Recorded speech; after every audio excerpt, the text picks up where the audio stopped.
he's been getting the worst of it. But dude, he keeps showing up. He keeps going live. He keeps doing the thing. So he does. It's not getting to him. Keep it up, I guess. No, why would it get to him? I mean, come on. Anyway, Harrington, get the hell out of here. Go away.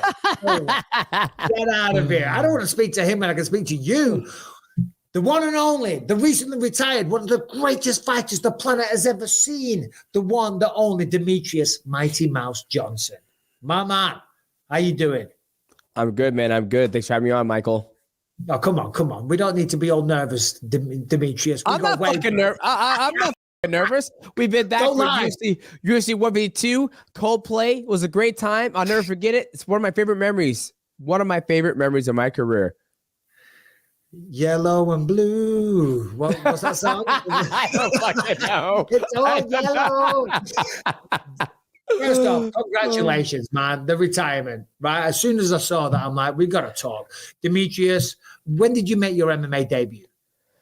Holy shit, Michael. I think 2006. It was an amateur fight at one of the local malls here in Washington State. So I did that and kept on fighting. You know, Matt Hume was very good about making me well-rounded. So I would do mixed martial arts, then I'd do kickboxing, back to MMA, Muay Thai, back to mixed martial arts, boxing, et cetera, et cetera. And then finally I went pro. Yeah. So 18 years basically involved with this sport at the highest level. Go on. How many times did you defend the UFC belt? I think 11 times. Just a cheeky 11, 12 championship fights, victorious in every single one. It's unbelievable. And not only that, and we'll get into some conversation in a second, but like the way that you did it, the people that you beat along the way, the creativity, the originality in some of the moves. You know, when you picked up that guy and then jumped to the armbar, I don't need to tell you, you know what I'm talking about. Unbelievable. And then the whole time, we were talking about this on Monday, never any controversy, always an example to young aspiring martial artists. So I just honestly, so much respect, DJ. Congratulations on everything. Thanks, man. Yeah, it's been an amazing career, 11 consecutive title defenses. Never had a problem in USADA, passed on my drug test, never been in trouble in general, you know, kind of like that blue collar athlete, come home, take care of wife and kids, go to the gym, clock in the hours, go to the fight week, do all the media obligations and show up for a fight and go home. So I'm grateful. You know, there's been times, you know, there's so many athletes who come in my sport who have achieved what I have, and they might have like a little speed bump in the road. But for me, you know, I can pat myself on the back that it's all been a clean bill of health. Of course. And I saw your retirement speech. Great words, by the way. And I'm not just saying this because my wife's in the other side of the room right now. I'm not saying this because she's here. When you have a significant other, a partner, a wife, a support system like that throughout the entire journey, like you did, and I know you were thanking her on the microphone, and you know, you started to break a little bit. You got a little bit emotional, but I fully understand that. Yeah, because your wife's been in, you know, I've seen your wife be part of your career your whole entire life. From, you know, when you got into Ultimate Fighter, you guys have kids now. I mean, she's probably been there. She was there when you got, you know, knocked out and you had your eye surgery. So she's been with you just like my wife. She's been with me since my second amateur fight. So 18, 19 years old, all the way to 38. We've had children. There's times where, you know, she'll give birth to Tyrant, my oldest, and then a week later, I'm headlining the UFC. And then when I gave birth to Maverick, she gave birth to Maverick. I'm headlining in hey, it's 2024. Anything's possible, but you can No. Man cannot give birth, ladies and gentlemen. Don't let the media lie to you. Breaking news. Hey, no, seriously, man. And the sport has changed so much since then. I mean, let's remember back in the day, they abolished the flyweight division. Yeah. Does it feel like right now, I mean, you're such a recognizable name. This weekend is UFC 306, and it's a bantamweight, Sean O'Malley. That's one of the biggest stars in the division. That's at the top of the bill. I mean, what's your opinions on that? I think it's great. I think, you know, like you said, look how far the sport has come. You know, when I got into mixed martial arts, they had 155, which was headlined by, not headlined, but one of the champions or one of the big figures there was Sean Shirk. And then eventually they got rid of 155 and they went up to, and they made 170 was the lightest weight class the UFC had. Obviously, over Japan, you had Shuto where they had the lighter weight classes, but that wasn't that long ago. Like in 1993, that's when UFC was around. Now, fast forward 2024, we have the UFC headlining the Sphere with bantamweight guys. Sean O'Malley taking on Merab, and I think Sean O'Malley and Merab. Sean O'Malley is probably one of the biggest names in the sport of mixed martial arts right now, along with Merab. Merab's still trying to make his name. He is a household name, but he's not as a big star as Sean O'Malley. So I'm super excited for these guys to have this opportunity to fight at this, monumental card. This video is sponsored by Premier Picks, which is owned and operated by Bardia Helmin, a top combat sports bettor and analyst with an all-time 70% strike rate, publicly tracked over 6 years. If you want to bet on fights and you're looking for help picking winners, then visit PremierFightPicks.com. With O'Malley versus Dvalishvili coming up at the Sphere in Las Vegas this weekend and 11 more events scheduled over the next 3 months, now's the perfect time to sign up. Bardia is offering weekly, monthly, and yearly subscriptions to get you in on the best MMA bets, quick picks, and analysis. There are currently 3 bets posted for UFC 306, including an underdog and a prop, with plays on both the highly anticipated main and co-main events. Sign up now to view this content and more, including a couple of premium bets for next weekend's UFC Fight Night Moicano versus Saint-Denis. Lastly, follow Bardia on Instagram at Premier Fight Picks and on X at PFP Handicapping for access to free bets, analysis, and fight breakdowns. Throughout your epic career, you fought all over America, out in Asia as well. What's like the one memory of like one of the greatest nights of your career? For me, obviously, I think about when I won the belt. I didn't do that 11 times, and we see a few of them in the background. When I got inducted in the Hall of Fame, when I defended in Manchester, pretty much my hometown. These are the obvious ones. What are the ones for you that spring to mind? Man, that's so hard. I think, I've always enjoyed fighting in Vegas. And I think like some of my favorite memories are probably getting the phone call from, Matt, that the UFC wants me to come fight in Las Vegas.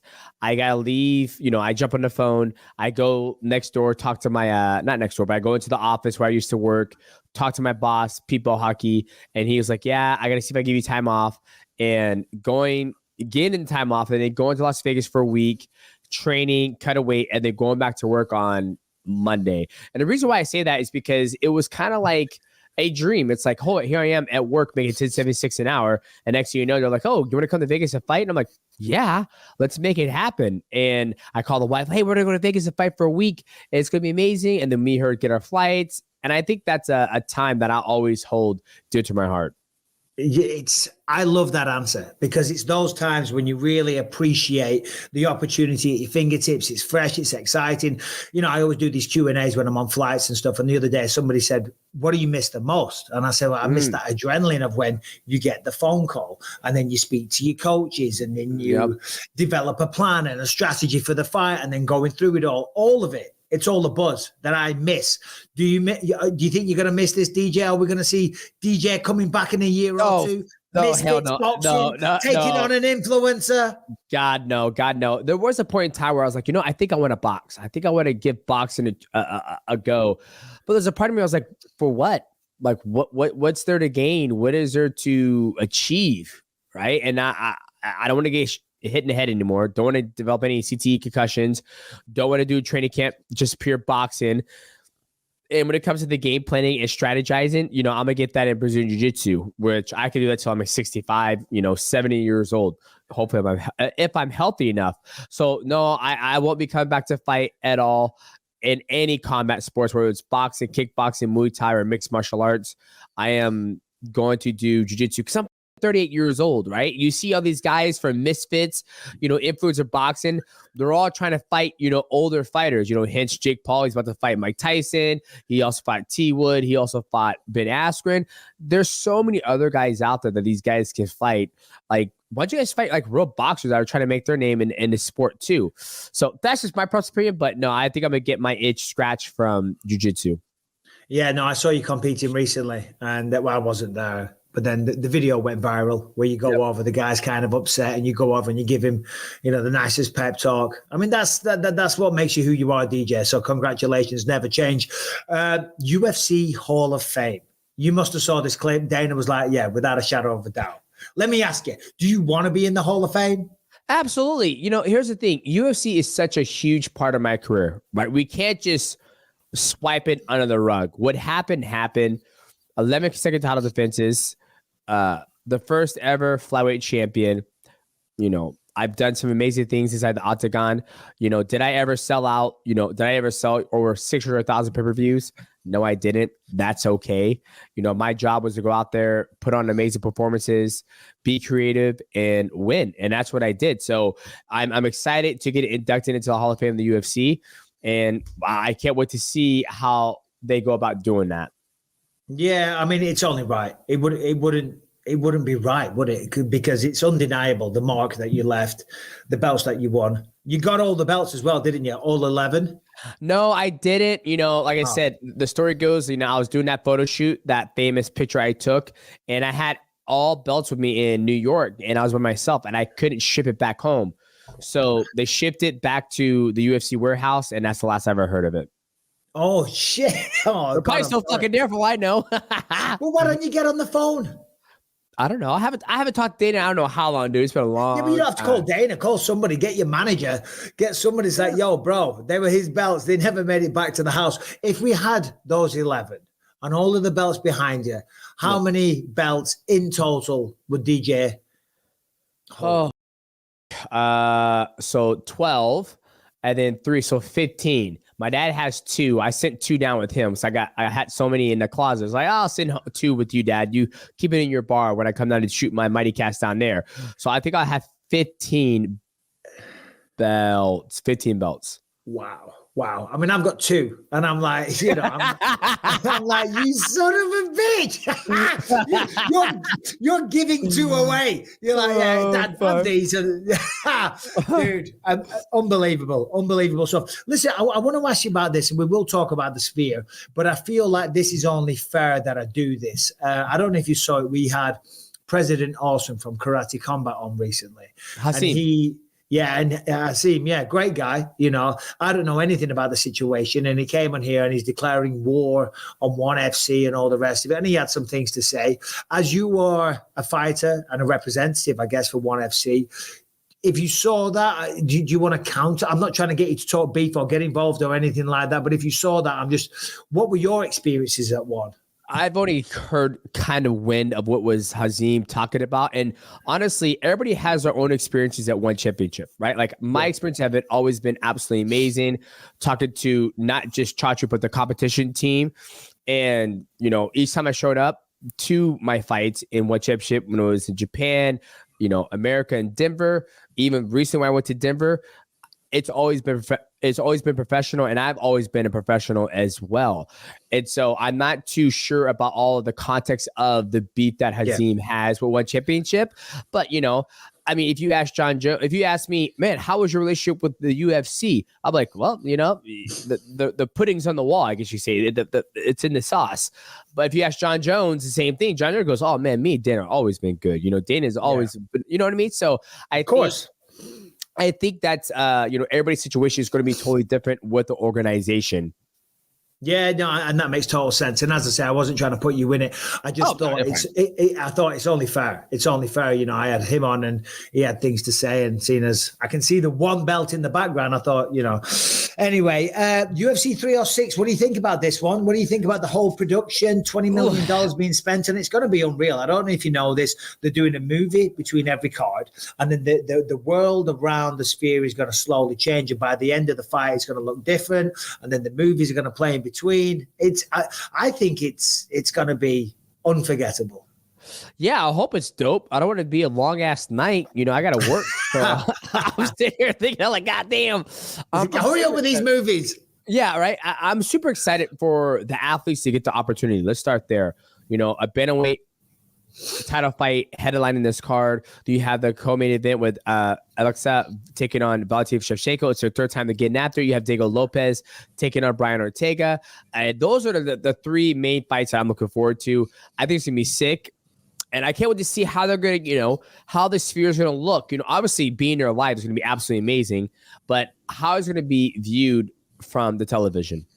Yeah, well, that was the thing. That's why they brought in all these like fancy pants Emmy award-winning directors to try and ensure that the viewing experience that the people in the sphere get, that the people at home get it. So, hey, I'm intrigued. I'm just going off what I've seen online. You know, I know nothing else about it. It's all very, very secret, top secret, confidential information. Sean O'Malley, Merab Dvalishvili. What do you think? Who wins that fight? God, it's such a hard one. You know, I have a thing going on between me and Bilal. And the biggest whoa. What's going on with Bilal? Oh, Bilal Muhammad, we have a wager going on to see who's picked because he came out and said, "Oh, your analysts suck," and so we have a little thing going on right now. Right. Yeah. So you know, he went with Sean. I'm gonna keep it true to code. I want to say across the board. He went with Sean O'Malley because it was his pick. I went with Merab because he got to pick. That was his pick. He got to pick. You know, I think it's gonna be a very interesting fight. I think we're gonna have to sit back and see how does Merab deal with the feints, the footwork, the speed, and the movement of Sean O'Malley. Merab's going to have to take a little bit damage in order to get across the void to get his hands on Sean O'Malley. We all know what Sean O'Malley's going to do. We can expect Sean O'Malley's going to move, do his feints, push kicks, right hand, jab, landed that lead knee because he is shorter. He is a shorter fighter. But the biggest, I would say, X factor in the fight is can Merab withstand that? If he can withstand that and get his hands, that was what I was going to say. We are damn sure that we're not going to see Sean O'Malley do a double leg takedown. He's not going to go out there and do a fucking double leg. He's going to be moving, looking to strike, and I think Merab's just going to be able to get to him. So I went with Merab on that because I had to, but. I had to, but I just feel that any one of these guys can win that fight, right? Like I like Merab, I like Sean. I'm we're all kosher. And you know how it is in this game. If I pick one or the other, like, oh, you hate me, da. But I'm super excited. May the best man win. May the best man win, of course. I'll give you my take in a second. But Bilal, so we got a little worked up. He said that your analysis sucks. I picked Bilal to lose to Leon Edwards. I did too. I told him, I was like, dog, I'm not going to lie to you. I was like, I thought Leon Edwards was going to whoop your ass. I thought he was going to piece you up. And he goes, well, you picked wrong, Mighty. You picked wrong. And I was like, hey, I was wrong on that one, but I'm not apologizing. Yeah, well, I didn't apologize either. I had him on my show on Monday, and I was like, Bilal, I'll just be honest. And he probably saw it because every dickhead on Twitter was tagging him in a video of me saying, I think but Leon's going to win this kind of easy, and we're all going to forget the name, but he was big enough to come on. So I told him, I said, hey, you proved me wrong a lot, along with a lot of other people that you proved wrong. But it's weird. Fighters, they do get so touchy on that, don't they? Yes, they do. And I understand. I was there once and then I stopped caring. I was like, yeah, this person is looking at my skill set and what this person can do to me and what I can do to him. And I think that he's going to have a better chance of beating me. Hey, my job is to go out there and prove you wrong. And I'm not claiming that I have a crystal ball and I can know how every fight is going to turn out. If somebody out there in the world does, please let me know because we can make a lot of money together at the casinos in Las Vegas. But it's a fight. You're giving your predictions of what you think is going to happen. And I didn't, factor in that Bilal was going to walk down, Leon Edwards. And it's just like this fight with the Sugar Sean O'Malley taking on Merab. Everybody's factoring in that Sean's going to be able to be on his bike and move around, throw the feints, be too much on his feet. But let's say Merab, because we've seen Sean O'Malley get in trouble before. When you watch him fight Peter Yan was able to get across the distance and use his wrestling, right?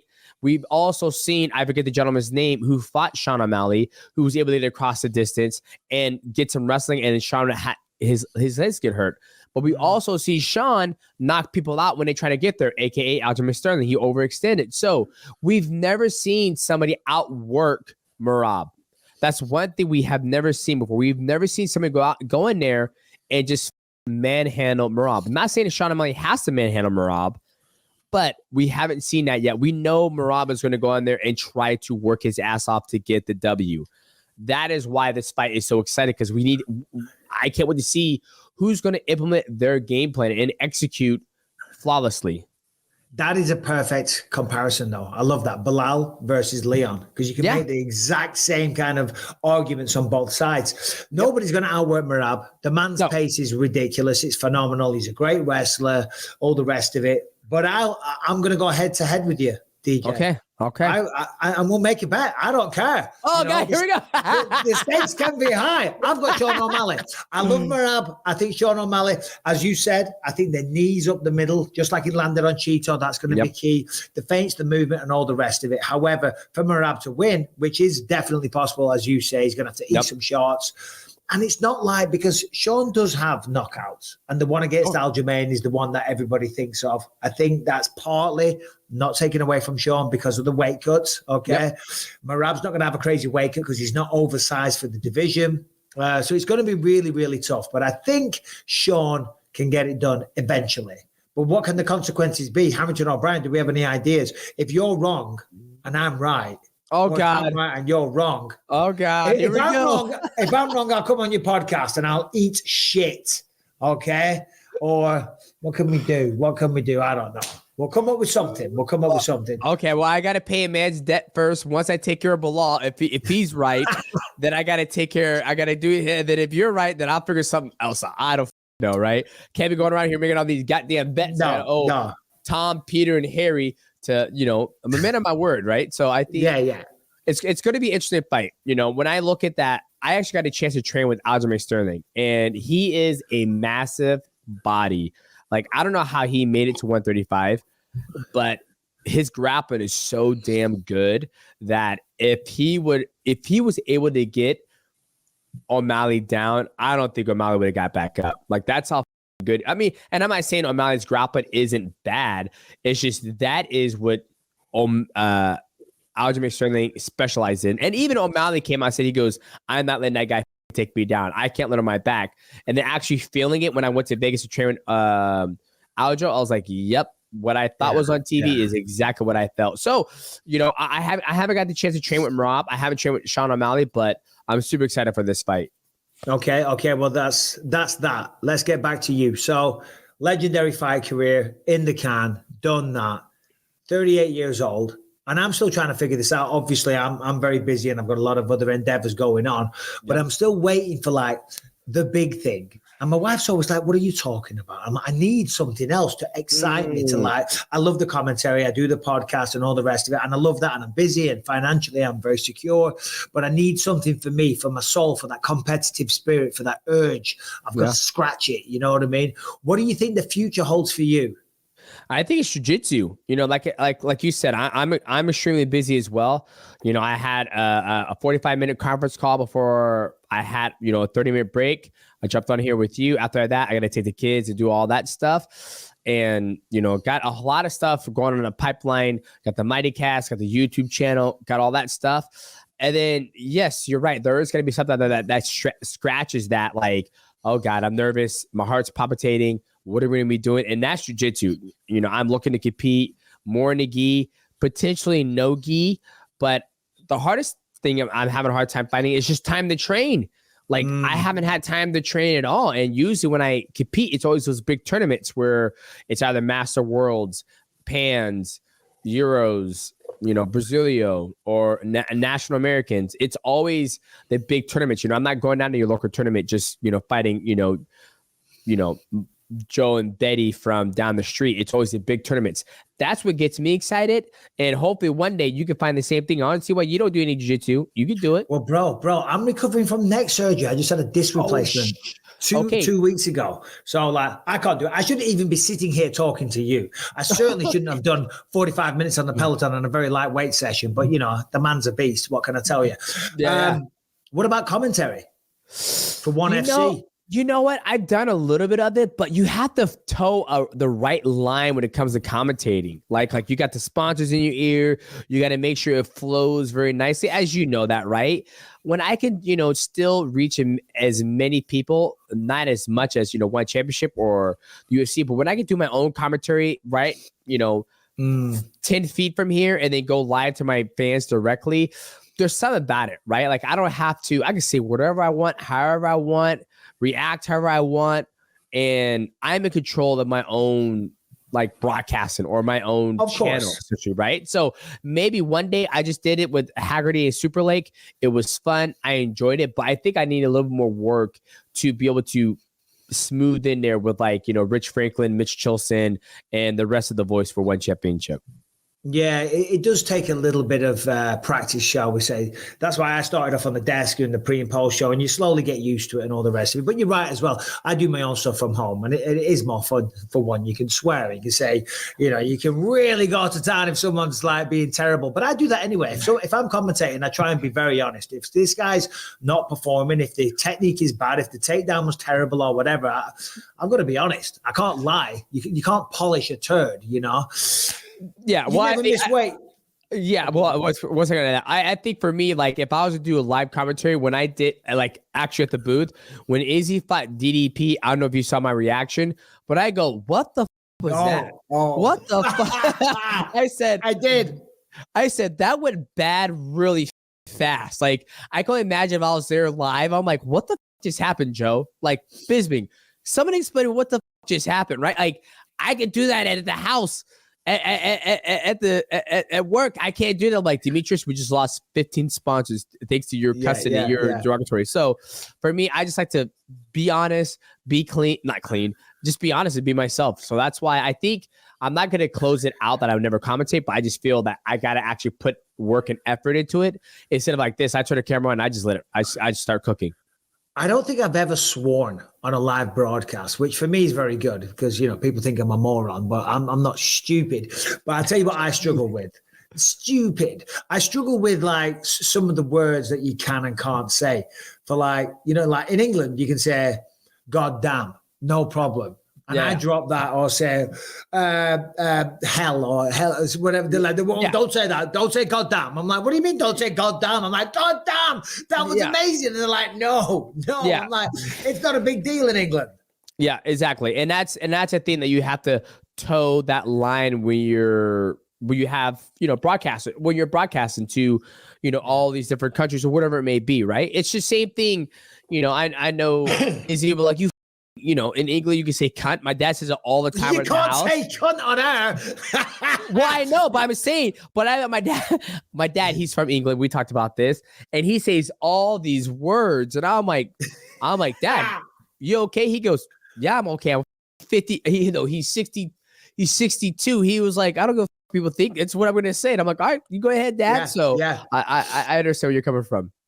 Whereabouts in England was he from again? Kent. Right. Okay. Yeah, that's right. I remember. Yeah, that's the thing. And I'm kind of similar because I just tell the truth and people think, oh, he's really rude.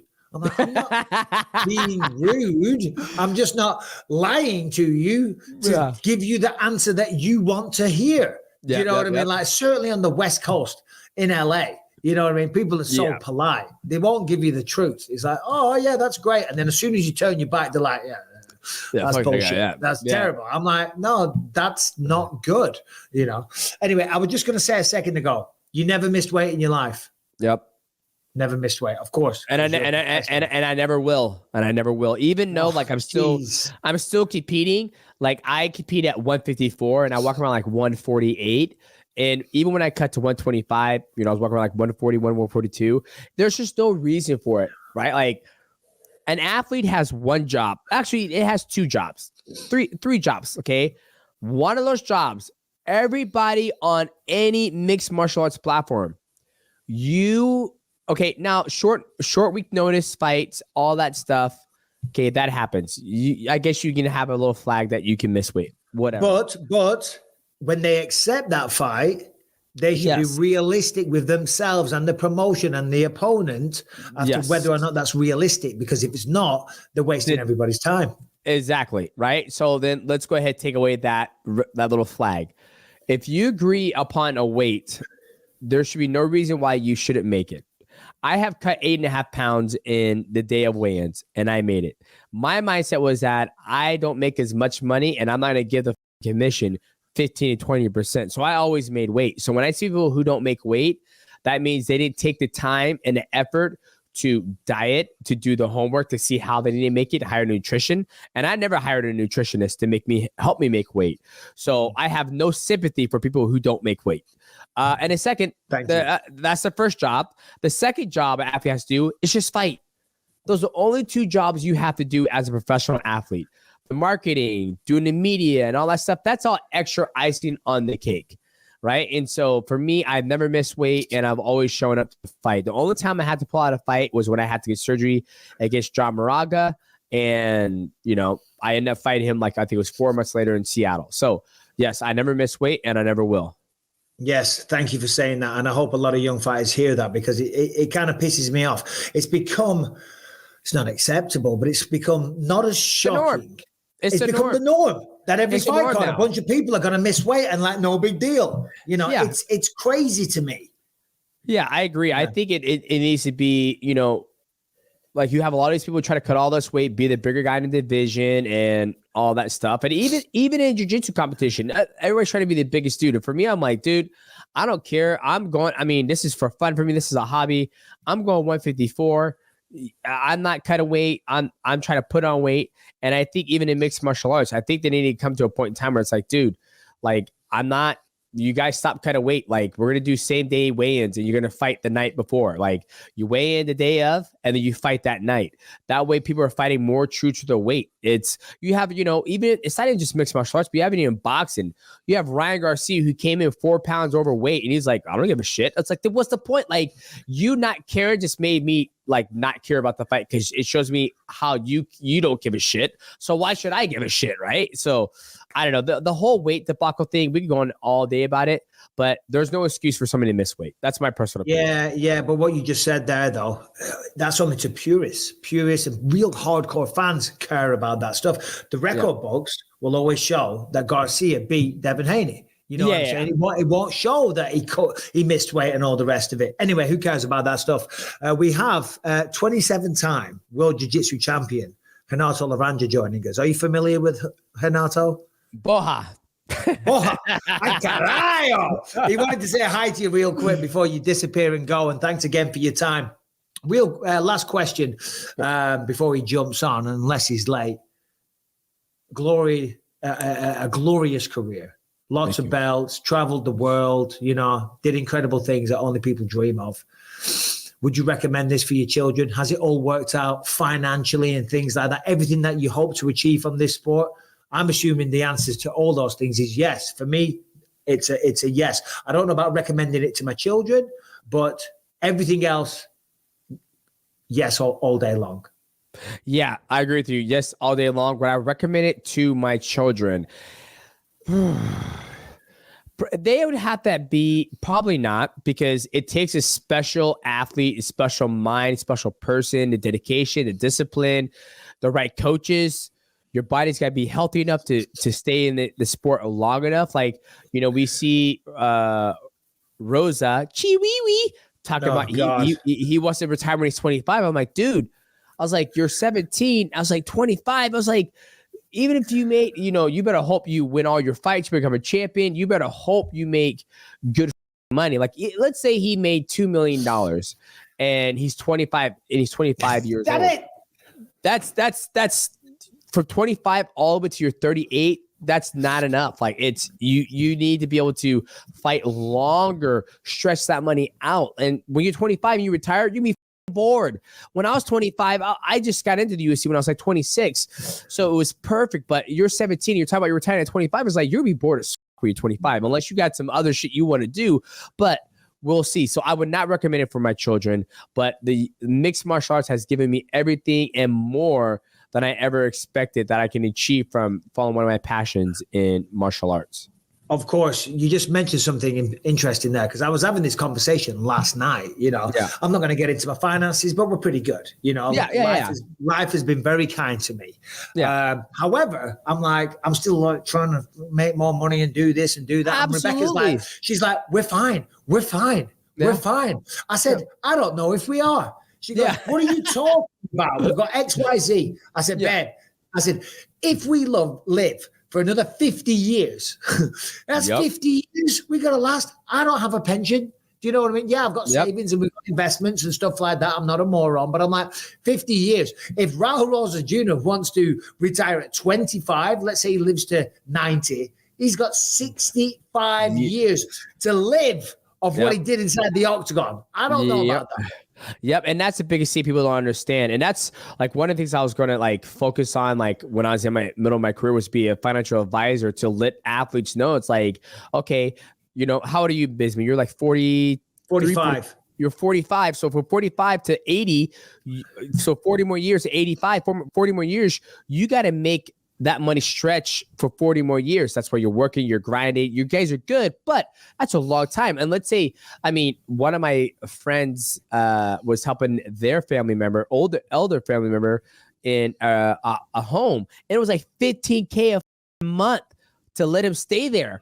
Yeah. $15,000 a month just to stay there when he's old. And so people don't account for that stuff. People don't really think about that stuff. Where for me, like, you know, I have investments. I have a lot of major things going on right now. I got the podcast, got the YouTube channel, where I'm 38 and I don't want to go back to work 9 to 5. What the I look like, you know? So I'm focused on building my brand. So when we look at this, the full context of things of, you know, Rosa talking about he wants to retire at 25.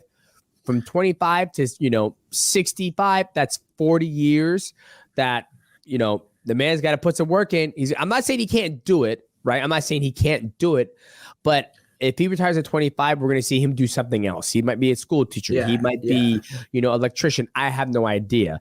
But if I was him, I would just fight like I told him, fight as much as you can, because one, it's easy money. And two, you're not going to get a velocity of money where if you train for 8 weeks, nobody's going to write you a check for 6 figures for beating the shit out of somebody. Nobody's going to do that. Like, so well, it's not just about the money side either, though. You need something to do with yourself. I mean, obviously, if you're a smart guy and you have people advising, you can make investments, and you can get some properties and stuff like that. You can make the money work for you so that you could live off the gains that you make every single year. So it's not just about the money. It's about this. It's about the peace of mind. It's about what you do with yourself. Man needs a purpose. You got to stay busy. You got to stay active. I was just talking to someone recently, and we were talking. I said, I could probably go and retire down in Mexico, live on a beach, you know. He's like, would you want to do that? I'm like, no, I'd be bored. Yeah, the first week, this is the shit. You know, week 2, it's wearing off. Week 3, I'm like, sick of margaritas. You know what I mean? It's like, if I see another sombrero or another quesadilla, I'm going to kill someone. You know, get me back to Clitheroe. Anyway, where is Renato Laranja? He's 2 minutes late, DJ. What do you think about people being late? You know, there's always an excuse. But at the same time, you know, I have 3 children. I got a lot of shit going on. I don't know what his situation is. I love Renato. No, I'll tell him. You didn't want to stick around. You told me the wife's off out with the ladies today.